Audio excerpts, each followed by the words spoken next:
Bagaimana sistem pelumasan menggunakan beberapa bypass dan relief valve untuk melindungi engine. Oil pump atau 1 menggunakan pressure relief valve atau 2, sementara oil cooler atau 3 dan saringan oli atau 4 menggunakan bypass valve atau 5. Nama masing-masing valve tersebut bisa menjelaskan bagaimana mereka bekerja.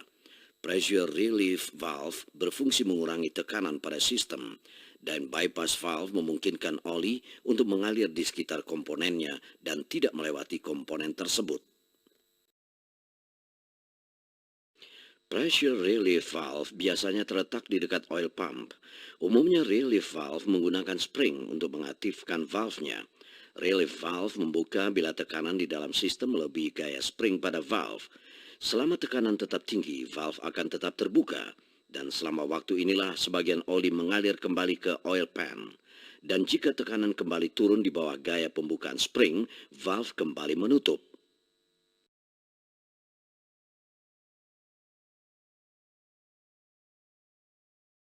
Oil cooler bypass valve adalah sebuah directional valve dan hanya membuka apabila perbedaan tekanan yang melewati oil cooler lebih tinggi daripada gaya pembukaan yang dibutuhkan untuk membuka valve. Saat valve terbuka, oli dialihkan ke sekeliling oil cooler. Hal ini untuk meyakinkan bahwa ada sebagian oli yang mencapai ke komponen engine yang penting, walaupun ada masalah di oil coolernya. Saat oli menjadi dingin, ia tidak mengalir dengan sempurna dan akan membuka valve. Bypass valve jenis ini seringkali terpasang langsung pada oil coolernya. Oil saringan bypass valve adalah sebuah directional valve dan hanya membuka apabila perbedaan tekanan yang melewati oil saringan lebih tinggi daripada gaya pembukaan valve spring. Jika oli masih kental, seperti pada saat menghidupkan engine pertama kali, atau jika saringannya tersumbat, maka saringan bypass valve akan membuka.